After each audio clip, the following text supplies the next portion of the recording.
Neal Denton is off this week, but he wanted to share some tips for homeowners on dealing with roses, Russ. This isn't a rose, but Neal has something that looks better than that. One of the things that a lot of people like to have in their landscape is roses.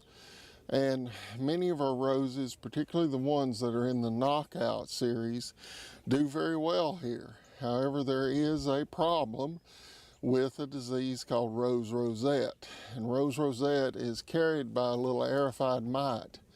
It's almost microscopic. Well, it is microscopic to our eyes. They're very tiny and blow in the wind, and they carry that virus to the plants.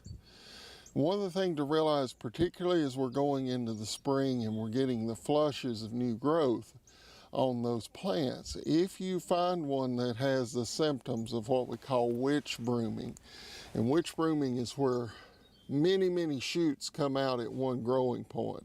They're deformed, they have a tremendous red color on all of the leaves, or the blooms are not forming well. They're just putting out one or two petals. And then you may notice from last year that there's some dieback on the rose where you may have had some of those. If you have the disease, the best recommendation is to remove that particular rose. Get it completely out of the landscape immediately. Dig it up, put it in a large plastic trash bag, and get it off the property. Because the only way it can transfer the disease is if the aerified mite picks it up from an infected plant and then lands on one of your non-infected plants and feeds on it.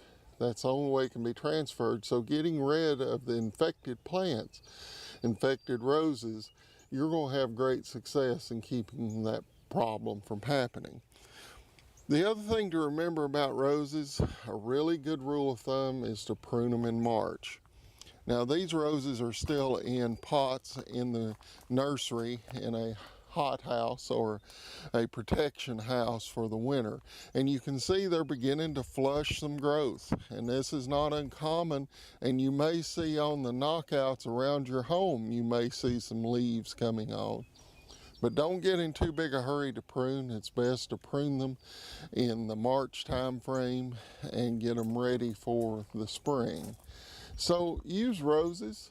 Just realize that you need to know how to recognize that disease, and realize that it's better to get rid of that one diseased or two diseased roses and replant them. You can replant back the same rose pretty soon after you remove it. Within basically 72 hours, the mites that may have fallen off the rose are gone. So if you want to replant, you can. Just pay attention to your roses, and if you see one infection, keep it from spreading to the rest.